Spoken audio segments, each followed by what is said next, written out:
Trade, chapter का नाम है इंटरनल ट्रेड। इंटरनल ट्रेड का मतलब क्या होता है? हम लोग आज के टाइम पे जितना भी भारत के अंदर में ट्रेडिंग कर रहे हैं, कुछ भी सामान खरीद रहे हैं, बेच रहे हैं, कुछ भी हो रहा है, ये सारा क्या चीज है? इंटरनल ट्रेड के अंदर में आता है। फॉर एग्जाम्पल, तुमको कोई सामान खरीदना, तुम दुकान गया और सामान खरीद लिया, ये क्या है? Internal trade. ठीक है, तो भारत के अंदर कोई भी सामान खरीदना या बेचना इंटरनल ट्रेड के अंदर में आ जाता है। ठीक है, अब बात करें हम लोग इसका मीनिंग का प्रॉपर, अगर तो buying and selling of goods and services, buying and selling of goods and services within the boundaries of a nation are referred to as internal trade. बेकार का मार खा जाओगे। तो यहां पे क्या बोलना चाह रहा है ये कि अगर एक कंट्री का बाउंड्री के अंदर, किसी भी देश हो, देश का बाउंड्री के अंदर अगर कोई आदमी ट्रेड कर रहा है, या तो गुड्स बेच रहा है, या तो सर्विस बेच रहा है, या तो गुड्स खरीद रहा है, या फिर सर्विस खरीद रहा है, तो इसको हम लोग क्या बोलते हैं? इंटरनल ट्रेड बोलते हैं। Whether the products are purchased from the neighbourhood shop in a locality और a central market or a departmental store or a mall or even from any door to door salesperson or from an exhibition, all these are examples of internal trade as the goods are purchased from an individual or establishment within a country। अभी क्या हुआ? फ्लिपकार्ट से एक आदमी सामान लेके गया, ये भी क्या है? इंटरनल ट्रेड है। ठीक है, हम लोग बगल का दुकान में गए, वहां से सामान खरीदे, ये भी क्या है? इंटरनल ट्रेड है। ठीक है, इसके अलावा हम लोग गए, अभी यहाँ पे बुक फेयर लगा हुआ है ना, वहां से गए, सामान खरीद के लेके आ गए, बुक खरीद के लेके आ गए, इंटरनल ट्रेड है। मेला लगा, मेला से कोई सामान खरीद लिए, इंटरनल ट्रेड है। तो कोई भी जगह से सामान खरीद रहे हैं, अगर भारत के अंदर का सेलर भी है और भारत के अंदर का बायर भी है, तो इसको हम लोग क्या बोलते हैं? इंटरनल ट्रेड बोलते हैं। ठीक है, तो इंटरनल ट्रेड के ऊपर में किसी भी तरह का तुमको कस्टम ड्यूटी नहीं देना पड़ता है। मतलब क्या इसका? अगर हम लोग सामान खरीदते हैं ना देश से बाहर से, कोई और देश से सामान आ रहा है भारत में, और वहां पे अगर हम लोग खरीद रहे हैं, तो सरकार हमसे क्या लेता है? कस्टम ड्यूटी लेता है। ठीक है, क्योंकि पोर्ट पार करने के लिए वहां पे कस्टम ऑफिसर खड़ा होता है, और वो कस्टम ऑफिसर तुम्हारा ड्यूटी कलेक्ट करेगा, वहां पे बैठा हुआ लोग, और इनकेस अगर तुम ड्यूटी नहीं दिया है उसके ऊपर, तो क्या करेगा? तुमसे ड्यूटी वहां पे कलेक्ट कर लेगा, अदरवाइज तुम्हारा गुड्स सीज हो जाएगा। अभी रिसेंट में ही 2-4 दिन पहले का बात है, 2-4 दिन, आज कौन सा दिन हो गया? सैटरडे, वेडनेसडे को, संडे हो गया आज, क्या बात है, बड़ा जल्दी दिन पार हो जा रहा है। तो वेडनेसडे का बात है, नेटफ्लिक्स पे एक सीरीज आया, तुम लोग सबको जरूर देखना। उस सीरीज का नाम है तस्करी। ठीक है, तस्करी। वो तस्करी के अंदर में ना यही दिखाया गया है, कैसे कस्टम ऑफिसर बाहर से आने वाला सामान को रोक सकता है, कैसे गोल्ड का स्मगलिंग हो रहा है या फिर अदर कोई चीज का स्मगलिंग हो रहा है, उसको रोकना, यही काम होता है कस्टम ऑफिसर का। ये कस्टम ऑफिसर वाटर के पास भी खड़ा रहता है, यानी कि पोर्ट पे ये कस्टम ऑफिसर, और कहां खड़ा रहता है? तो ये कस्टम ऑफिसर खड़ा रहता है तुम्हारा एयरपोर्ट पे भी। और बहुत अच्छा तरीका से मूवी में प्रेजेंट किया गया इस चीज को, तुम लोग को देखना चाहिए। कुछ मूवी हमेशा देखते रहना चाहिए जिंदगी में। अच्छा, इंटरनल ट्रेड अगर तुम करेगा ना, तो भारत के अंदर में अगर तुमको ट्रेड करना है, तो तुमको क्या देना पड़ेगा? रुपीस या डॉलर? रुपीस या डॉलर? रुपीस। हम तुमसे सामान कुछ खरीदेंगे, तुमको रुपीस देंगे या डॉलर देंगे? रुपीस। डॉलर देंगे, रखोगी? नहीं, चलता ही नहीं तो क्यों रखेंगे हम लोग, है ना? तो अगर यहां पे ट्रेड करना है, तो फिर क्या होगा? हम लोग को क्या करना पड़ेगा? लोकल करेंसी, जो भारत का करेंसी है, या फिर जो भी देश के अंदर में इंटरनल ट्रेड हो रहा है, वहीं का करेंसी इस्तेमाल किया जाएगा। बांग्लादेश में अगर कोई आदमी ट्रेड करता है, तो वहां पे क्या इस्तेमाल करता है वो लोग? टाका। ठीक है, पाकिस्तान में करता है तो क्या करता है? रुपीस, वहां भी रुपीस चलता है। ठीक है, और भारत में भी रुपीस चलता है, पर नोट पे एक में गांधी और एक में जिन्ना है। ठीक है, तो इस तरह से हम लोग देखते हैं कि नोट का क्या वैल्यू रह जाता है किसी भी कंट्री के अंदर में ट्रेड कर रहे हो तो। वही अगर बाहर से ट्रेड करते तो क्या होता? बाहर से अगर ट्रेड करते तो या तो उस देश का करेंसी से हम लोग ट्रेड कर रहे होते, या फिर नॉर्मली जो ट्रेड हुआ करता है वो डॉलर के अंदर में ट्रेड देखने को मिलता है। इसके बाद का जो चैप्टर है ना उसका नाम है इंटरनेशनल ट्रेड। इसका नाम क्या है? Internal trade. इसके बाद क्या पढ़ना है हम लोग को? International trade. ठीक है, तो यहाँ पे पढ़ेंगे हम लोग रुपीज के बारे में, गली मोहल्ला का दुकान के बारे में, जो आता है सामान बेचने के लिए, कुछ ना कुछ चिल्ला चिल्ला के बेच रहा होता है। ठीक है, ट्रेन के अंदर में झालमुड़ी बेच रहा होता है, ये सब क्या है? इंटरनल ट्रेड है। ठीक है, तुम लोग देखा है वो आता है कोई बिस्किट बेचने के लिए, ठीक है, क्या बिस्किट होता है, हाँ, क्या क्या बोल रहा होता है उसके अंदर में, ठीक है, इतना लंबा चौड़ा कहानी बोल रहा होता है, लोग खरीद रहा होता है जाके, तो ये सब भी क्या है? इंटरनल ट्रेड है। लेकिन वो किस टाइप का दुकानदार है उसके बारे में हम लोग को पढ़ना है, क्योंकि हम लोग सिर्फ क्या देख रहे हैं, एक दुकान वाला, एक आदमी आया बेच के चला गया, वो किस टाइप का इंसान है? इंसान नहीं, मतलब दुकानदार है। ठीक है, वो हम लोग को चेक करना पड़ेगा। अब टाइप्स ऑफ इंटरनल ट्रेड का बात करें तो दो तरीका से ट्रेड होता है, एक को बोलते हैं हम लोग होलसेल ट्रेड और एक को बोलते हैं हम लोग रिटेल ट्रेड, है ना। होलसेल ट्रेड तो हम लोग समझते हैं ना, इधर में हटिया है, चारों तरफ होलसेलर लोग बैठा हुआ है और वहां से बल्क मात्रा में सामान खरीदा जाता है।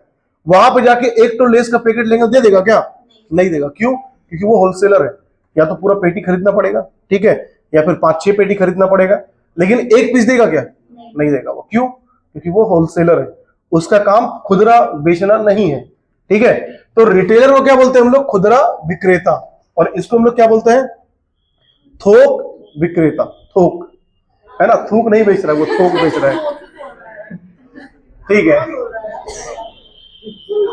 आते हम लोग होलसेल ट्रेड। होलसेल ट्रेड, देखो होलसेलर जो लोग होता है ना, ये सबसे इंपॉर्टेंट है किसी भी इंसान का जिंदगी में, इससे ज्यादा इंपॉर्टेंट कुछ है ही नहीं। तुम तक सामान अगर पहुंच रहा है ना, उसका कारण होलसेलर है। रिटेलर का औकात नहीं है कि फैक्ट्री जाकर सामान ले ले, क्योंकि रिटेलर कितना सामान लेगा? 5 केजी, 10 केजी, 100 केजी, है ना। क्या फैक्ट्री वाला किसी को 100-100 केजी बांटते रहेगा? नहीं। और होलसेलर कितना खरीदता है? बल्क में खरीदता है, ट्रक का ट्रक खरीदता है। तो फैक्ट्री से होलसेलर तक पहुंचेगा और फिर होलसेलर से रिटेलर तक और रिटेलर से हम लोग तक, है ना, इसी ढंग से होता है। तो इसीलिए होलसेलर सबसे इंपॉर्टेंट माना जाता है। Purchase and sale of goods and services in large quantity for the purpose of resale और intermediate use in the referred to as wholesale trade. ठीक है, क्या कर रहे हैं यहां पे आदमी? जो भी सामान को खरीद रहा है वो क्यों खरीद रहा है? रीसेल करने के लिए, अपने पास रखने के लिए नहीं। अगर आज हम दुकानदार हैं, ठीक है, फॉर एग्जांपल लेते हैं कि ऐसा जो बोर्ड होता है ना, इसका मेरा डीलरशिप भी है, ठीक है, तो इसका डीलरशिप भी है और ये हम अपने लिए भी खरीदते हैं। तो अपने लिए खरीद के यूज कर रहे हैं हम, क्या अभी कुछ रीसेल किए? नहीं, तो हम कंज्यूमर बन गए। लेकिन दूसरा लोग के लिए खरीद के उसको हम बेक कर रहे हैं, तो हम परचेस क्यों किए? रीसेल करने के लिए। ठीक है, तो फिर क्या हो गया? उस सिचुएशन में हम सेलर बन गए। क्या हम होलसेलर हैं? नहीं, हम 1-2 पीस मंगवाते हैं, 1-2 पीस किसी को बेच देते हैं, बस इतना ही होता है। ठीक है, तो होलसेलर से हम क्या कर रहे हैं? खरीद रहे हैं। होलसेलर से हम लोग खरीद रहे हैं, जिसके पास बल्क क्वांटिटी में है उससे हम लोग खरीदते हैं और किसी को हम लोग बेच दे रहे होते हैं। इस तरह से अपना ये काम चल रहा होता है। तो होलसेलर क्या करता है? लार्ज क्वांटिटी में सामान खरीदता है। Wholesaling is concern with the activities of those person और establishment which sell to retailers and other merchants and or to the industrial, institutional and commercial users, but who do not sell in significant amount to a ultimate consumer। क्या बोलना चाह रहे हैं यहाँ पे? Wholesaler जो है ना, किसको सामान बेचेगा? रिटेलर को, या फिर हो सकता है कोई छोटा छोटा इंडस्ट्रीज को भी बेच सकता है। अभी मान लो यहां पे ना क्या बोलते हैं, चनाचूर बनता होगा, ठीक है, तो चनाचूर वाला को क्या चाहिए? बेसन चाहिए। बेसन के घर में वो बनाएगा? नहीं, वो खरीदेगा। कहां से खरीदेगा? रिटेलर से कि होलसेलर से? होलसेलर से। तो होलसेलर किसको बेच रहा है? एक छोटा इंडस्ट्री को भी बेच रहा है। होलसेलर किसको बेच रहा है? एक रिटेलर को भी बेच रहा है। होलसेलर और किसको बेच रहा है? होलसेलर और कई अदर इंस्टीट्यूशन को बेच सकता है, लेकिन उसको नहीं बेचता है जो कंज्यूम कर ले स्मॉल क्वांटिटी में खरीद के। ठीक है, अभी हम लोग मान लेते हैं कि अंकित का फिर से एक नया शादी हो रहा है। ठीक है, अंकित का 3-4 शादी हो चुका है, 6-7 बच्चा हो चुका है, फिर से एक शादी हो रहा है। तो अंकित जो है ना, सुनो, अंकित का जब शादी होगा फिर से, तो क्या वो सामान रिटेलर से लेके आएगा? नहीं ना, क्योंकि अभी उसको क्या चाहिए? बल्क क्वांटिटी में चाहिए। सबको खिलाना है, हम लोग सबको खाने के लिए जाएंगे, ठीक है, और भी इसका दोस्त लोग आएगा, पुराना बीवी लोग आएगी, उसका रिश्तेदार है ना, बच्चा लोग, तो इतना लोग आएगा, तो क्या ये रिटेलर से खरीदेगा? नहीं। उस सिचुएशन में बल्क क्वांटिटी में उठाएगा। और कहां से उठाएगा? होलसेलर से उठाएगा। क्यों? होलसेलर से अगर उठाएगा तो थोड़ा सा दाम कम लगेगा, इसीलिए ना। तो इस तरह से आदमी ट्रेड कर रहा होता है। होलसेलर, देखो यहां पे तुम्हारे लिए इंपॉर्टेंट लाइन, तुम्हारे लिए इंपॉर्टेंट लाइन क्या है? वो इंपॉर्टेंट लाइन, ये लाइन बहुत इंपॉर्टेंट है। क्या लाइन है ये? देखो यहां से यहां तक, इस लाइन को पढ़ो। Wholesaler serve as an important link between manufacturer and retailer. ठीक है, होलसेलर क्या करता है? यहां पे एक मैन्युफैक्चरर बैठा हुआ है ना, ये रहा मैन्युफैक्चरर, ये रहा रिटेलर और ये रहा होलसेलर। क्या मैन्युफैक्चरर से रिटेलर खरीद सकता है? जवाब है नहीं। तो कौन खरीदेगा? इससे होलसेलर खरीदेगा और होलसेलर रिटेलर को बेचेगा। तो ये किस तरह से काम कर रहा है? एक लिंक की तरह काम कर रहा है ना। तो होलसेलर जो होता है एक इंपॉर्टेंट लिंक है किसके बीच में? मैन्युफैक्चरर और रिटेलर के बीच में। ठीक है, they enable the producers not only to reach large number of buyers spread over a wide geographical area, but also perform a variety of functions in the process of distribution of goods and services। क्या बोलना चाह रहा है? देखो, wholesaler जो होता है ना, वो ज्यादा होता है या रिटेलर ज्यादा होता है? हम लोग के आसपास में रिटेलर ज्यादा है कि होलसेलर ज्यादा है? रिटेलर ज्यादा है। ठीक है, मैन्युफैक्चरर ज्यादा है या होलसेलर ज्यादा है? होलसेलर। ठीक है, अब देखो मैन्युफैक्चरर यहाँ पे मान लेते हैं मंगलपुर में बहुत सारा फैक्ट्री है, वहां पे कुछ कुछ बनता है ऐसा सामान जो हम लोग यूज भी कर रहे हैं, डेली का इस्तेमाल कर रहे हैं। ठीक है, जैसे बालाजी चिप्स का फैक्ट्री यहीं पे है। ठीक है, बालाजी चिप्स का फैक्ट्री यहीं पे है।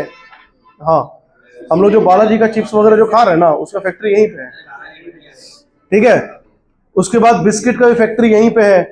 ठीक है, चनाचूर का फैक्ट्री इधर ही कहीं पे है। तो कई फैक्ट्री है, हाँ कई फैक्ट्री है। ठीक है, चनाचूर का फैक्ट्री तो घर के अंदर ही हो जाता है ना।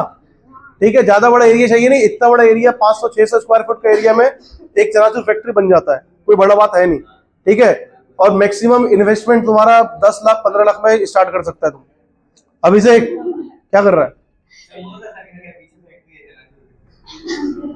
तो क्या चाहता है क्या चाहता है तुम बताओ? ठीक है, तब सुनो ध्यान से। तो मैन्युफैक्चरर से जब सामान खरीद के लेके आया, और होलसेलर क्या कर रहा है? मैन्युफैक्चरर को एक लार्ज एरिया दे रहा है। ठीक है, लार्ज ज्योग्राफिकल एरिया। आज हटिया के अंदर में जितना होलसेलर बैठा हुआ है, उसी का दम पे पूरा रानीगंज चल रहा है ना। ठीक है, सिर्फ रानीगंज नहीं, रानीगंज के आसपास का छोटा छोटा कई ऐसा गांव भी चल रहा है ना। वो निमचा हो गया, अमृतनगर हो गया, तुम्हारा वो बल्लभपुर हो गया, वो सारा एरिया कहां से चल रहा है? इसी रानीगंज का हटिया के थ्रू ही चल रहा है ना। क्यों? क्योंकि इसके अलावा इधर में और कोई इतना बड़ा हटिया है नहीं, यहाँ पे और कोई बड़ा बड़ा होलसेलर है नहीं। तो होलसेलर एक छोटा जगह पे है, एक छोटा एरिया में, लेकिन वो कवर क्या कर रहा है? एक वाइड ज्योग्राफिकल एरिया को कवर कर रहा है, जहां से मैन्युफैक्चरर से सामान खरीद रहा है और वो रिटेलर को प्रोवाइड करते जा रहा है, और रिटेलर के थ्रू हर मोहल्ला हर गली का लोग कुछ ना कुछ सामान खरीद रहा है, खा रहा है, पी रहा है, मस्ती कर रहा है ना। They generally take the title of the goods and bear the business risk by purchasing and selling the goods in their own name. अब देखो कहानी क्या है, ये लोग जो है ना तुम्हारा रिस्क भी लेता है। तुम कौन है? मैन्युफैक्चरर अभी फिलहाल। ठीक है, तुम लोग कौन है? मैन्युफैक्चरर है। तुमको हम क्या बोले कि आप सामान बनाइए, बोला सामान बना लेंगे, ठीक है, पर वेस्टेज भी तो हो सकता है। बोला हम खरीदेंगे, बोला रखने का जगह नहीं है, बोला हम देंगे, बोला कुछ हो गया तो रिस्क भी हम लेंगे, आग लग गया, चोरी हो गया, सारा रिस्क मेरा। तो होलसेलर क्या कर रहा है? सारा रिस्क बियर करने को तैयार है। क्यों? होलसेलर बड़ा बड़ा सा गोडाउन बना के रख दिया, ठीक है। तुम लोग यहाँ पे देखा रानीगंज स्क्वायर एक तो है मंगलपुर के पास, ठीक है, देखा है वहां पे रात में वहां पे क्या क्या होते रहता है, ठीक है, पूरा गांजा वांजा चलते रहता है, भयानक वाला, हाँ डेंजर जगह है वो। तो वो जो सेंट्रल मॉल आसनसोल में खुला ना, वो इसमें ही खुलने वाला था, ठीक है, वो रानीगंज स्क्वायर मंगलपुर में सेंट्रल मॉल खुलने वाला था। हाँ हाँ 6 महीने के आगे नहीं खुला, यहाँ का लोग ज्यादा इंटरेस्ट नहीं दिखाया। वो देखा रानीगंज में एक मॉल खुल रहा था, जब तो पैदा नहीं हुआ तब से बंद पड़ा हुआ है वो। हाँ पार्टी चेंज हो गया है ना, वो आदमी सीपीएम को पैसा खिलाया, बनाया, सरकार बदल गया, अब टीएमसी वाला फिर बोला होगा फिर मेरे को पैसा, बोला पैसा नहीं है, मतलब बंद पड़ा, खत्म कहानी, तो पड़ा हुआ है। तो पॉलिटिकल कारण से वो रुक गया होगा, मेरे ख्याल से ऐसा हुआ हो सकता है। चलो देखो यहाँ पे, तो ये लोग क्या कर रहा है, तुम्हारा रिस्क ले रहा है, अपना नाम पे तुम्हारा सामान बेचे जा रहा है, ठीक है। हम थोड़ी जानते कि बालाजी का फैक्ट्री कहां पे है, हम थोड़ी जानते कि कुरकुरे का फैक्ट्री कहां पे है, हम क्या जान रहे हैं कि ये दुकान में बिक रहा है, खरीदना जाके। हम लोग फैक्ट्री को जान रहे क्या? नहीं ना, ठीक है। उसके बाद they purchase the bulk and sell in small lots to retailers और इंडस्ट्रियल यूजर्स। अब ये लोग क्या करता है, बल्क में खरीदता है, बहुत सारा सामान खरीदता है और छोटा छोटा सामान बेच देता है। क्या हम लोग नाम सुने हैं रिलायंस ट्रेंड का? क्या बेचता है वो? कपड़ा, ठीक है। जियो मार्ट का नाम सुने हम लोग, क्या बेचता है वो लोग? ग्रोसरीज, है ना। अब वो ग्रोसरीज जो बेच रहा है, क्या बाहर का रिटेलर से सस्ता बेच पा रहा है वो लोग? हाँ काफी सस्ता बेचता है, ठीक है। बाहर में जो रिटेलर है ना, उससे सस्ता वो लोग बेच पा रहा है। क्यों पता है? क्योंकि वो लोग क्या करता है, होलसेल खरीदता है और रिटेल बेच रहा है। तो बीच से ना एक आदमी गायब कर दिया, ठीक है। जो मिडिल मैन था किसके बीच में, मेरा और होलसेलर के बीच में एक रिटेलर था ना मिडिल मैन, उसको वो एलिमिनेट कर देता है। तुम आओ डायरेक्टली मेरे से खरीद के जाओ, तो जो रिटेलर प्रॉफिट कमा रहा था वो प्रॉफिट में थोड़ा सा कम करके डायरेक्ट होलसेल प्राइस से थोड़ा सा ज्यादा में हम लोग को मिल जा रहा है।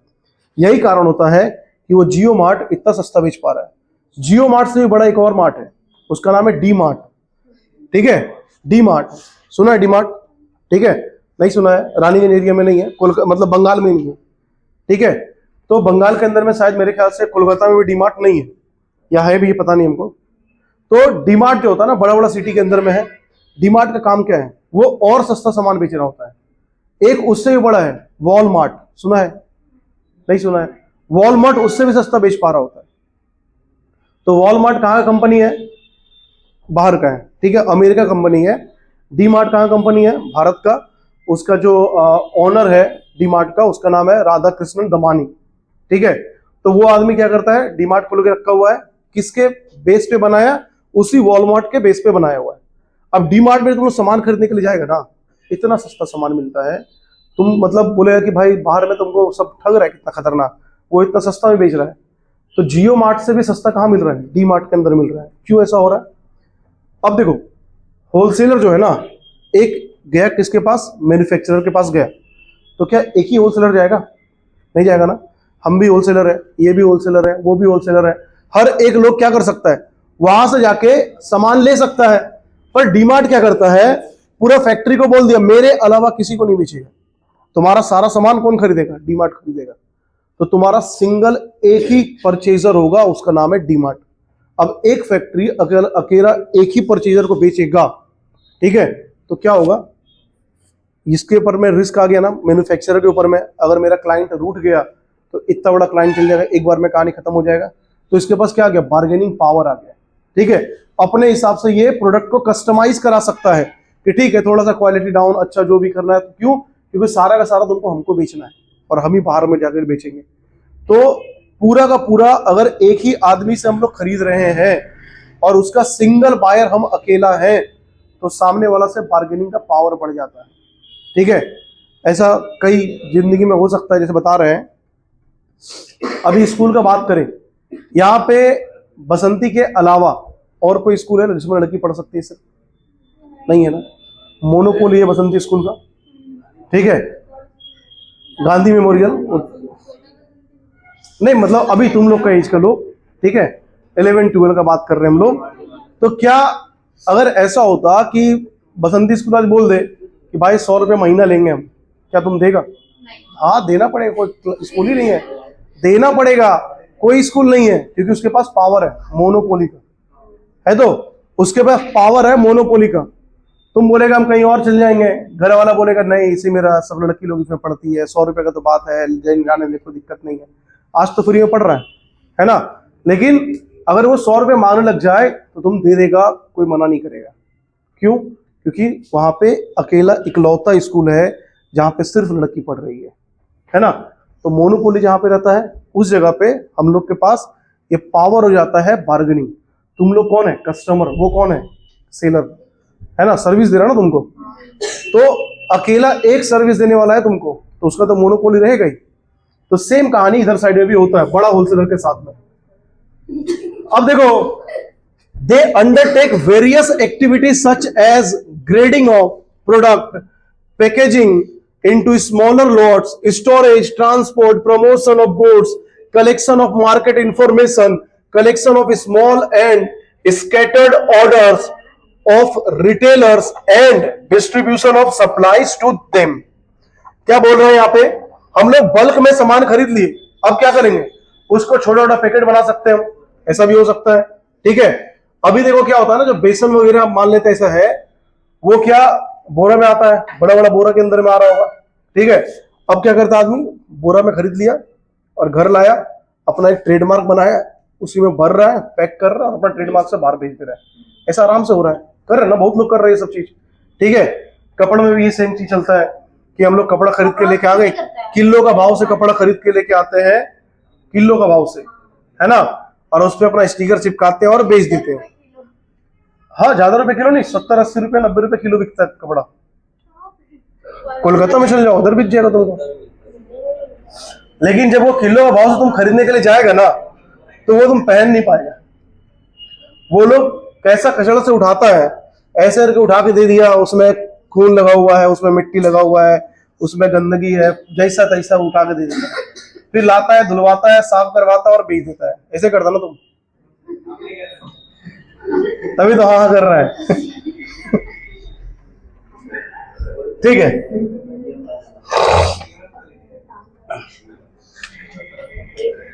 They also relied the retailers of maintaining large stock of articles and extend credit facility to them।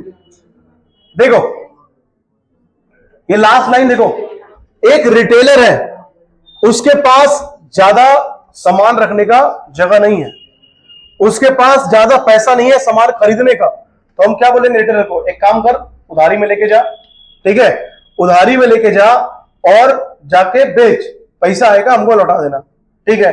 बोलेगा मेरे पास इतना जगह नहीं है, अरे यहीं तो रखा हुआ है, तुमको जब रिक्वायरमेंट पड़ेगा ठेला भेजना, उठा के लेके चल जाना, तुम्हारा सामान मेरे पास पड़ा हुआ है, तुम्हारे नाम से बुक है, अगर यहाँ पे चोरी हो जाता, आग लग जाता, कुछ भी होता, सारा रिस्क मेरा, इंश्योरेंस करवा लिया ना, ठीक है। तो इंश्योरेंस सोचो किस लिए, डायरेक्ट पूरा गुड्स का करवा लिया। अब वो मैन्युफैक्चरर को बोल दे रहा क्या, आपका गुड्स इंश्योर्ड है, हम कर लिए, और रिटेलर क्या बोल दे रहा है, तुम्हारा गुड्स इंश्योर्ड है। क्या अलग अलग इंश्योरेंस का पैसा दिया होगा? नहीं, एक ही दिया होगा ना, पूरा गोडाउन का करा लिया।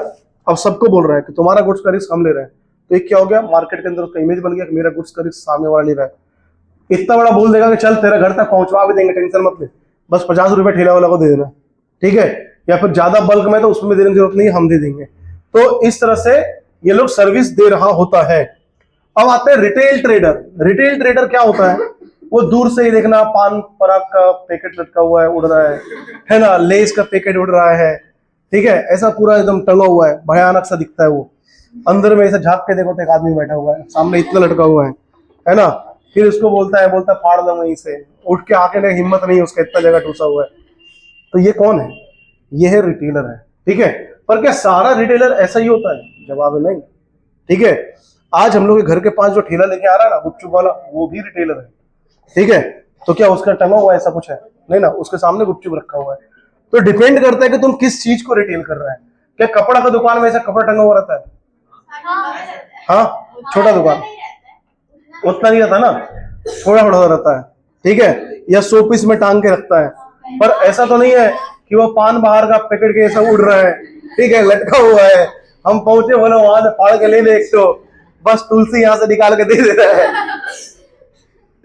ठीक है। रिटेल ट्रेडर, सुनो, purchase and sale of goods in small quantity. अगर हम लोग स्मॉल क्वांटिटी में सामान कहीं से खरीद रहे हैं तो वो क्या है? रिटेलर है। अब वो आदमी भी क्या करता है? स्मॉल क्वांटिटी में खरीदता है और स्मॉल क्वांटिटी में ही बेचता है। डिपेंड करता है कि उसका दुकान कहां पे है। अगर एक हम लोग का जहां पे रहते हैं ना, घर का बगल वाला दुकान, देखना वो थोड़ा बहुत 1-2 रुपए मांग देता है सामान, है ना? क्यों देता है? चोर है सारा, है ना? ऐसे हम लोग बोल देते हैं ठगता है, चोर है एकदम 1 नंबर का, पर नहीं, वो चोर नहीं है। वो सामान ही कम खरीदा तो उसको मार्जिन कम मिल रहा है, इसके कारण से। उससे अगर एक तो प्लास्टिक मांग लो ना तो उसका जान निकल जाता है। प्लास्टिक मांग ले रहा है, इतना महंगा प्लास्टिक है, क्यों? क्योंकि उसके पास मार्जिन ज्यादा नहीं है। वही बड़ा दुकान में जाएगा तो इतना बड़ा प्लास्टिक देगा, लेके जा, कोई बात नहीं, एक तो एक्स्ट्रा दे दीजिए ना, ले जा, कि उसके पास मार्जिन ज्यादा है। ठीक है, तो डिपेंड करता है कि सामने वाला दुकानदार किचकिच क्यों कर रहा है, क्योंकि उसका कम कमाई है इसीलिए। ठीक है, अब हाँ, ऐसा हो सकता है कुछ लोग का नेचर ही है ठगने का, तो ठग सकता है, बड़ा बात नहीं है। वो जानबूझ के वो तुम्हारा किलो में मार लेता है थोड़ा सा क्वांटिटी। किसी का दुकान है क्या? कोई दुकान वाला है? क्या चीज का दुकान है? क्या चीज का? चोरी करता है? नहीं करते हैं। अरे तुम खुद खरीदते जाते हो, तुमसे भी चोरी कर लेते होंगे। नहीं, हाँ उन्हीं दुकान से आता सारा दुकान, लेकिन एक ही बार आता है। ठीक है, तो मतलब ज्यादा चोरी होता है उस टाइम। चलिए अब क्या ही बोले। अब देखो, कंज्यूमर जो होता है ना, 2 टाइप का होता है कंज्यूमर। ठीक है, 2 नहीं, एक्चुअली 3 मान सकते हैं। एक ऐसा आदमी होता है जो बल्क में खरीद लेगा, महीना भर का सामान घर में रखा रहेगा, इस्तेमाल करेगा और फिर 1 महीना बाद जाएगा, फिर सामान खरीद के लेके आ जाएगा। एक इस टाइप का हो गया। दूसरा होता है जो वीकली होता है। ठीक है, और तीसरा सबसे डेंजर लोग होता है, अगर सुबह रोटी बनाना है तो जा 1 किलो आटा लेके आ जा, शाम को बनाना है फिर 1 किलो आटा लेके आ जा। ठीक है, उससे भी डेंजर कभी कभी दिख जाता है, 2 रुपए का चीनी, 2 रुपए का चायपत्ती दीजिए। 2 रुपए का चीनी, 2 रुपए का चायपत्ती वाला क्यों ऐसा करता है? उससे अगर का बच्चा तो चीनी खा जाता होगा। ना रहेगा चीनी और ना खाएगा। तो ये तो हरकत बंगाल लोग का होता है, हम देखिए मतलब हम भी वही बोले पहले दे ना बहुत पार्टी खाई देखते थे ना। ठीक है, एक और हम लोग रहते हैं, हम लोग बंगाल आती है तो छोटा लेकर बोतल बोलती है हमको 5 का तेल दे रहा। ऐसे बोलती है। नहीं देखो, कारण हो सकता है, कई कारण हो सकता है। एक तो क्या है कि जो डेली मजदूरी कर रहा है उसके पास उतना पैसा ही नहीं है कि वो महीना भर खरीद सके। ठीक है, तो उस सिचुएशन में वो खरीद रहा है। कुछ लोग का ये आदत हो जाता है, पर माना जाता है कि घर में अगर तुम्हारा जैसे धन क्या बोलता है, जो अन्न है, अगर अन्न का भंडार नहीं है तो फिर तुम्हारे घर में लक्ष्मी जी भी नहीं रहेगी। एकदम क्लियर बात होता है। ठीक है, हाँ, कोई वो होना चाहिए, क्वांटिटी हमेशा ज्यादा होना चाहिए, अदरवाइज फिर तुम्हारे घर में बरकत नहीं दिखेगा, कोई हालत में नहीं दिखेगा। ठीक है, अब देखो, a retailer is a business enterprise that is engaged in the sale of goods and services directly to the ultimate consumer। Retailer क्या करता है? डायरेक्टली सामान किसको बेच रहा होता है? डायरेक्टली सामान किसको बेच रहा होता है? कंज्यूमर को। ठीक है, अब रिटेलर जो है वो लिंक है किसके बीच में? होलसेलर और कंज्यूमर के बीच का एक लिंक बन गया वो। ठीक है, क्योंकि हम लोग होलसेलर से खरीद नहीं सकते हैं, हम लोग जाते हैं रिटेलर से खरीदते हैं, तो रिटेलर यहाँ पे एक लिंक बन गया। ठीक है, पर उतना इंपॉर्टेंट लिंक नहीं है जितना होलसेलर था, क्योंकि हम लोग कभी कभी होलसेलर से जाके खरीद सकते हैं पर मैन्युफैक्चरर से कभी नहीं खरीद सकते हैं, ये तो पक्का बात है। इसलिए होलसेलर का लिंक ज्यादा इंपॉर्टेंट माना जाता है। अब रिटेलर हम लोग को क्या फायदा पहुंचा रहा है? रिटेलर हम लोग को अलग अलग टाइप का सामान बेच रहा है। ठीक है, कोई भी सामान खरीदना हो, हम लोग जाते, कई ऐसा दुकान होता है जिसके अंदर में सब कुछ मिलता है ना? उसके अंदर में हर एक चीज मिल रहा है, उसमें तुमको खाने पीने का सामान भी मिल रहा है, उसमें तुमको कॉस्मेटिक भी मिल रहा है, उसमें तुमको स्टेशनरी भी मिल रहा है, सब कुछ मिल जा रहा है। कोई इधर तारबगल साइड में रहता है क्या? ठीक है, तो वहां पे देखना एक तो पवन स्टोर है ना? नहीं, पवन स्टोर एक है, उस दुकान में तुम जाएगा ना, आदमी जहां पे खड़ा है ना, खड़ा रहने का जगह नहीं है बेचारा के पास, ठीक है। इतना पतला सा एक तो है, उसके ऊपर बैल लटका हुआ रहता है, ठीक है, और नीचे रखे है, हाँ ठीक है। तो इतना मुश्किल से वो जिंदगी वहां पे काट रहा है, लेकिन सब कुछ मिलता है वहां पे, ठीक है। हर एक चीज मिल जाएगा। तुमको कॉस्मेटिक चाहिए वो मिल गया, लड़का के लिए कुछ चाहिए वो मिल गया, गिफ्ट किसी को करना है वो मिल गया, ठीक है। और क्या मिल सकता है, मतलब जो चाहिए तुमको सब मिलता है वहां पे, खाने पीने का पटाखा तक मिल जाता है। तो सब कुछ बेच रहा है वो, ठीक है। इस टाइप का भी रिटेलर होता है। तो रिटेलर ही हम लोग के लिए सबसे इंपॉर्टेंट है, कारण कि जो भी चाहिए हम लोग एक दुकान में गए और कई चीज खरीद के लेकर आ सकते हैं, है ना। रिटेलर जो है ना, ये क्या करता है, arrange for proper storage of goods, ये लोग अपना गुड्स वगैरह रखने का जगह होता है। Sell the goods in small quantity, bears the business risk, grade the products, ठीक है, collect market information, extend credit to the buyer और promote the sale of product, do display participation in various scheme etcetera. देखो क्या क्या बोल रहा है उसमें बस इतना ही बोलना चाह रहा है, उसमें बस इतना ही बोलना चाह रहा है कि रिटेलर जो है ना, ये हम लोग को बहुत सारा सर्विसेज देता है। जैसे हम लोग रिटेलर के पास जाता है ना, तो उधारी में सामान खरीद सकते हैं ना, ठीक है, बाद में पैसा दे देंगे। हम लोग कई लोग होता है जिसका खाता चलता है, ठीक है, जब खाता मतलब दाम उसमें बढ़ने चल गया, देखना छोटा बच्चा दुकान के अंदर आया, ठीक है, अब बड़े लोग को तो नहीं बोल पाता है, लेकिन छोटा बच्चा आया, उसका उधारी ज्यादा है, तो बोलेगा जा पहले बाप को बोल, पुराना पैसे चुकाएगा तब देंगे, नहीं तो घर जा, ठीक है। इस तरह से हम लोग उस पर चिल्ला देता है दुकानदार। लेकिन तुम बड़ा हो जाएगा तो फिर इज्जत से बोलेगा, पर बोल रहे वही रहा है कि पुराना बहुत हो गया बाबू, उसको चुका दो, क्योंकि तुम बड़ा हो गया ना, मारपीट हो जाएगा। अब छोटा रहेगा तो फिर जा बाप को हो जाएगा, चुकाएगा पैसा पहले। तो उधारी में सामान दे रहा है। दूसरा क्या हो रहा है पता है, तुमको इन्फॉर्मेशन दे रहा है प्रोडक्ट के बारे में, कि देखो ये प्रोडक्ट लेके जाओ, अच्छा है खराब है जो भी है तुमको बताएगा। अगर तुम किसी दुकान का रेगुलर कस्टमर है तो तुमको वो अच्छा सामान देगा, है ना। और अगर तुम फ्लाइंग कस्टमर है, कभी कभार तुम दिख जाता है या पहला बार दिखा है, तो तुमको वैसा प्रोडक्ट देगा जो हो सकता है उसका खराब होने वाला हो या एक्सपायर हो गया हो, ऐसे मिटा के तुमको दे देगा, जा कौन सा दोबारा आने वाला है आदमी, पहले बार तो आया है। तो ऐसा सारा कांड हो रहा होता है। अब देखना, हम लोग जब भी सामान खरीदते हैं ना, एक्सपायरी डेट कभी चेक करते हैं क्या, है ना। एक्सपायरी डेट हम लोग तब चेक करते हैं जब उस पैकेट के ऊपर में थोड़ा सा गंदगी रहे, एकदम नया चमचमाता रहे ना, तो कभी नहीं दिखते हम लोग, ठीक है। ऐसा डब्बा खोला, चॉकलेट दे दिया, खा लिए हम लोग, ठीक है, एक्सपायर नहीं हो, एक्सपायर नहीं हो, हम लोग ध्यान भी नहीं देते हैं कि डब्बा पे एक्सपायरी है कि नहीं है। पर वो डब्बा एकदम गंदा सा दिखता है, पूरा गंदा सा दिख रहा है, खराब सा दिख रहा है, उस सिचुएशन में हम लोग बोलते हैं अच्छा चॉकलेट है ना ये वाला, ठीक है, खराब तो नहीं हो गया। क्यों? क्योंकि हम लोग बाहर का अपीयरेंस देख रहे हैं। तो जो डायलॉग है ना, डोंट जज a book by its cover, actually वही होता ही है। हम लोग अगर कवर अच्छा लगा तो ही सामान खरीदते हैं, ठीक है। एक वो तुम देखता है छोटा सा बालाजी का एक आता था पहले चिप्स, छोटा कुरकुरे ऐसा, है ना, 2 रुपए में आता था ना, ठीक है, पर उसको हम लोग खरीदने में डरते थे।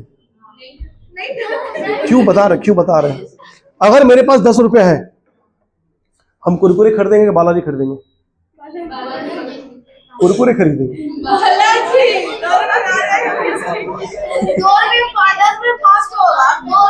पर इतना कम भी दे रहा है ना, पर एक रहता है ना कि क्वालिटी कैसा होगा नहीं होगा, ठीक है, डर। तो क्यों? प्लास्टिक एकदम अजीब सा दिखता है उसका, ठीक है, प्लास्टिक के ऊपर में प्रिंट किया हुआ भी मिट जाता है, ब्लू रंग का प्रिंट, वो भी मीठा मीठा सा दिखता है, तो उसको खरीदने में थोड़ा डर लगता है। तो वो आदमी क्या किया, उसको थोड़ा सा अच्छा प्लास्टिक में अगर डाल दे, उसको अगर अच्छा प्लास्टिक में डाल दे, चमचमाता सा प्लास्टिक के अंदर डाल दिया जाए, तो क्या होगा, खरीदना स्टार्ट कर देगा, है ना। एक कटोरी भी आया करता था, याद है ना। आजकल वो बड़ा, इतना बड़ा प्लास्टिक में आने लग गया, ठीक है, रेड कलर का चमकता हुआ प्लास्टिक में, टेस्ट खराब हो गया, है ना। पहले जब वो ऐसे बिकता था ना तो टेस्ट अच्छा था, और अब खराब हो गया।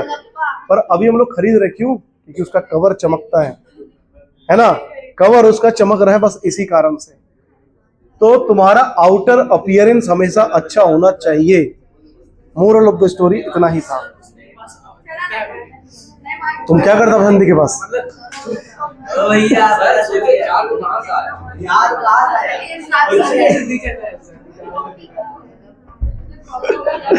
चलो देखो, सुनो,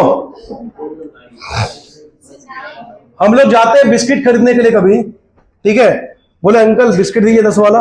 वो कौन सा बिस्किट निकाल के देगा? जो उसका मन करेगा, है ना, मन को उसके जिसपे उसका मार्जिन ज्यादा होगा वो बिस्किट निकाल के दे देगा, ठीक है। और हम लोग चुपचाप उठा के लेके आ गए तो ठीक है, अदरवाइज हम लोग क्या बोलेंगे, गुड्डी दीजिए, ये दीजिए, वो दीजिए। तो हम लोग क्या करते हैं, नाम लेकर अगर बोलेंगे तो वो नाम के अकॉर्डिंग देगा। अब जिसका नाम ज्यादा है उस पर मार्जिन कम है, ठीक है, और जिसका नाम कम है उसका मार्जिन ज्यादा रहेगा। तो इसी कारण से जब हम लोग बोलते हैं ना सिर्फ 10 रुपए वाला बिस्किट दीजिए, तो वो कोई भी निकाल के दे देता है, जिसपे उसको ज्यादा मार्जिन दिख रहा है उसको निकाल के दे देगा, ठीक है। तो ये लोग क्या करता है, प्रमोट भी कर रहा है, क्योंकि प्रमोट नहीं करेगा तो जिंदगी कैसे चलेगा, उसका बिकेगा कैसे। अब होलसेलर का सर्विस क्या है, हम लोग पहले बात कर चुके हैं, बस एक एक लाइन में खत्म करते हैं। सर्विस टू मैन्युफैक्चरर क्या है? पहला है फैसिलिटेटिंग लार्ज स्केल प्रोडक्शन, ठीक है। ये क्या कर रहा है, प्रोडक्शन बढ़ाने में हेल्प कर रहा है। क्यों? क्योंकि होलसेलर जब तक सामान खरीदेगा नहीं तब तक मैन्युफैक्चरर उसको कैसे प्रोड्यूस करेगा, तो ये फैसिलिटेट कर रहा है। सेकेंड है बियरिंग रिस्क, तुम्हारा रिस्क मेरा, हम सामान तुम्हारा बिकवाएंगे, तुम्हारा सामान मेरा गोडाउन में रखा रहेगा, कुछ भी होता है तो रिस्क कौन लेगा, हम लेंगे। अगला फाइनेंशियल असिस्टेंस। अभी देखो होलसेलर अगर सामान ना खरीदे तो मैन्युफैक्चरर के पास पैसा कहां से पहुंचेगा, उसको पैसा चाहिए ना, तो पैसा कहां से मिलेगा, जब सामान बिकेगा तो सामान कौन खरीद रहा है, होलसेलर, तो फाइनेंशियल असिस्टेंस भी उसको मिल रहा है। एक्सपर्ट एडवाइस, जो अपना होलसेलर होता है ना, जो अपना होलसेलर होता है वो एक्सपर्ट एडवाइस देता है। क्यों पता है? ये एक्सपर्ट एडवाइस कैसे दे पा रहा है वो? एक्सपर्ट एडवाइस देने का उसका सबसे सिंपल रीजन है कि वो रिटेलर से मिला हुआ है, और रिटेलर को पता है कि लोग को क्या सामान खरीदना है, तो लोग जिस चीज का डिमांड ज्यादा करेगा वही रिटेलर क्या करेगा, मैन्युफैक्चरर को, सॉरी, होलसेलर को बोलेगा कि हाँ ये सामान मेरा मोहल्ला में ज्यादा बिक रहा है, इस टाइप का प्रोडक्ट ज्यादा बिक रहा है, तो होलसेलर फिर इसको बोलेगा मैन्युफैक्चरर को, और वहां से एक्सपर्ट एडवाइस दे पाएगा वो। अगला है हेल्प इन मार्केटिंग फंक्शन। अब होलसेलर अगर तुम्हारा सामान खरीद लिया, अगर होलसेलर तुम्हारा सामान खरीद लिया तो उसको मार्केटिंग नहीं करेगा तो बिकेगा कैसे? यही सामान अच्छा है, इसको ट्राई तो करके देखो, बेस्ट है, खा के देखो, टेस्ट अच्छा है, इस तरह से करके हम लोग को बना दिया जाता है ना। एक आइसक्रीम आया ना कोई शीतल बोल के, देखा तुम लोग, टेस्ट बड़ा वाहियात है, शीतल, शीतल, हाँ ट्राई करना, ठीक है। हाँ, तो एक दिन हम खाने के लिए गए हम, और बोले कि एक तो आइसक्रीम दे दीजिए कोन वाला, वो निकाल के दिया शीतल का, बोले नहीं अमूल, अरे खा के देखो इसका टेस्ट बहुत अच्छा है, बहुत जबरदस्त है। हमको लेके जाना था घर, तो हम लेके घर चले गए, बात मान ली उसका, चलो नया है, बहुत उसको गाली दिया घर में जाके, बहुत खराब था। कभी ट्राई करना, पता चल जाएगा।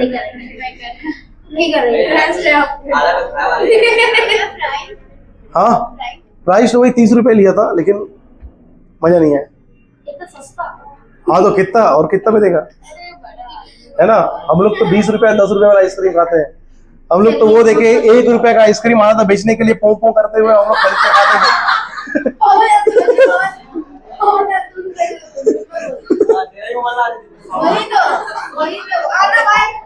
चलो आगे आगे आगे आगे, बस हो गया, हो गया। सुनो अगला, मार हो गया, कंट्रोल, उसका संभालो भाई। Facilitate production continuity. अगर होलसेलर सामान खरीदेगा नहीं, सुनो, अगर होलसेलर सामान खरीदेगा नहीं तो वो सामने वाला आदमी कैसे अपना गुड्स को कंटिन्यू बना पाएगा? तो प्रोडक्शन में कंटिन्यूटी मिलता है। स्टोरेज का सुविधा दे दिया। अब देखो सर्विस टू रिटेलर, रिटेलर को क्या देता है, तुमको गुड्स चाहिए मेरे से लेके जाओ, क्योंकि मेरे पास बहुत सारा सामान है, तो गुड्स तुमको प्रोवाइड कर रहा है। अगला क्या है, मार्केटिंग सपोर्ट, तुमको मार्केटिंग सपोर्ट भी दे रहा है कि ठीक है जाकर सामान लेके जाना, खराब हो जाएगा, कुछ भी होगा तो हमें, ठीक है।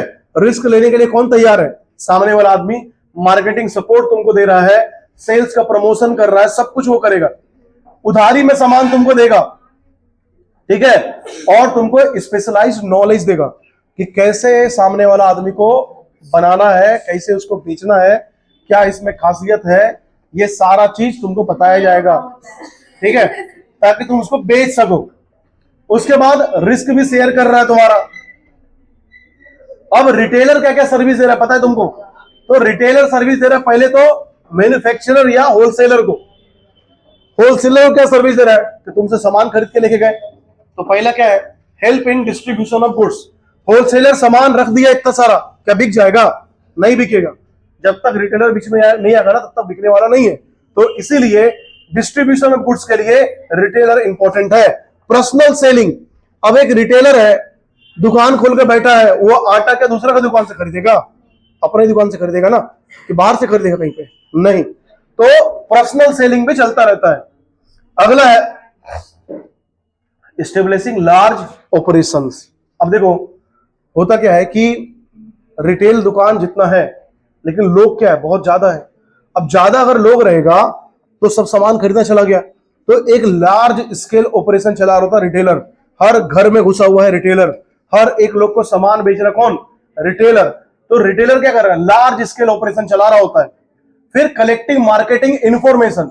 अगर बात करें हम लोग कौन सा सामान ज्यादा खरीदेंगे? अभी क्या दोबारा वो आदमी हमको शीतल का प्रोडक्ट देगा तो खरीदेंगे नहीं ना? तो आदमी को क्या पता चला इसका प्रोडक्ट अच्छा नहीं है ना, लोग खरीदना नहीं चाह रहा है, तो वो शीतल का होलसेलर को क्या बोलेगा कि देखिए आपका आइसक्रीम जो है वो लोग खरीदना नहीं चाहता है ना?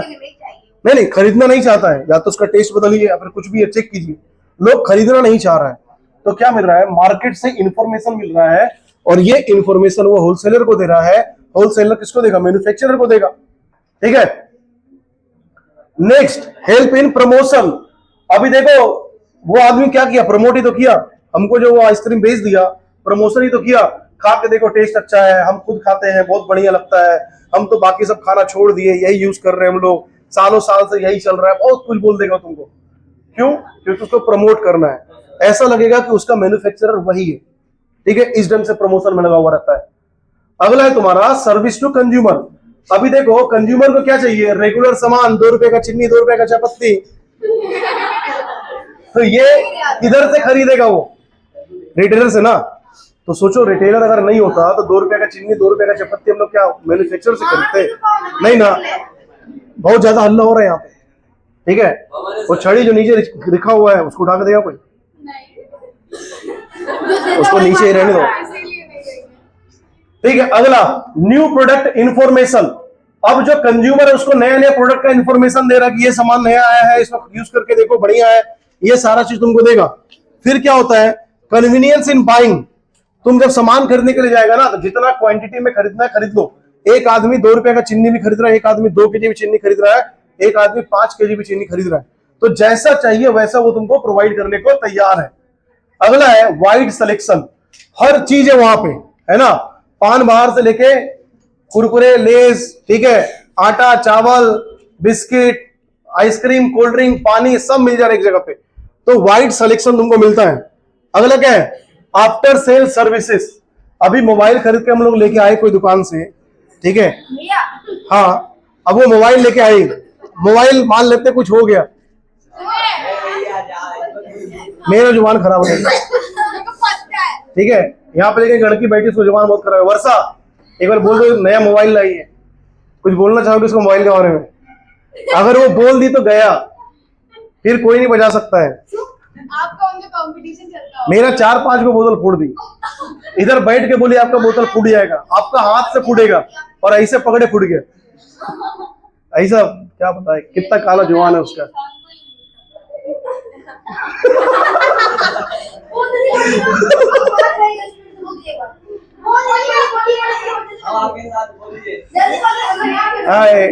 पढ़ो हमसे काम करो। आफ्टर सेल सर्विस सुनो, तो अगर कोई सामान खराब वराब हो जाता है, कुछ भी होता है, तो थोड़ा बहुत सामान को कहां से मिल जाएगा? उसी दुकान से मिल जाएगा, ठीक है। हम तो किसी को डरा के रखते भी नहीं है ना, ठीक है, डरा के रखते तो चुप रहिए, बोल पाती, ठीक है ना, डरा के कोई फायदा नहीं है। आगे नेक्स्ट, प्रोवाइड क्रेडिट क्या लिखा है? फैसिलिटीज, ठीक है, हिंदी बढ़िया में।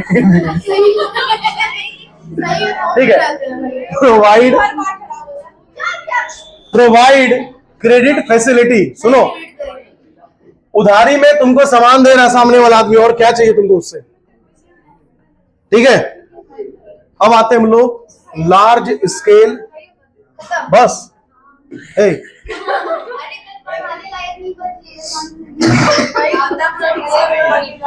नहीं आज तुम धीरे ही बोले क्योंकि ये पूरा फुल साउंड है, इधर साउंड फुल है आज।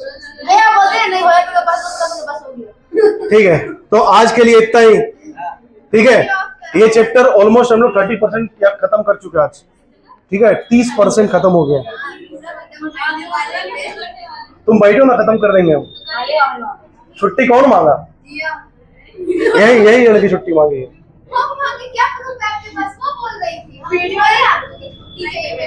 सुमन का आवाज आया था लेकिन, चलो ठीक है। Large scale fixed shop retailer से हम लोग अगला क्लास में करेंगे, ठीक है। बाय बाय, गुड नाइट, मतलब जो भी है उसको बंद कर दिया जाए।